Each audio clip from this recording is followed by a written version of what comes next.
పరమశివుడు పార్వతీదేవితో అంటాడు, ఓ పార్వతీ, కాశీపట్టణానికి ఉన్నటువంటి వైభవం ఏమిటో తెలుసా?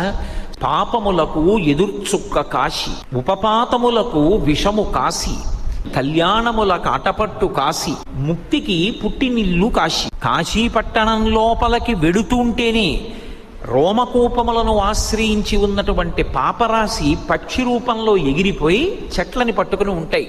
మళ్ళీ వాడు బయటికి వస్తాడేమోనని 9 రాత్రులు కాశీపట్టణంలో ఎవరు పొలిమేర దాటకుండా గడుపుతారో ఇక వాడు మళ్ళీ 9 నెలలు అమ్మ కడుపులో పడుకోవలసిన అవసరం పోయింది. కాబట్టి ఇక ఆ పాపములు ఆ వ్యక్తిని పట్టుకుని ప్రయోజనం ఉండదు. కాబట్టి ఇక ఆ పాపములు అక్కడతో వెళ్ళిపోతాయి, ఆ వ్యక్తిని పట్టుకోవు.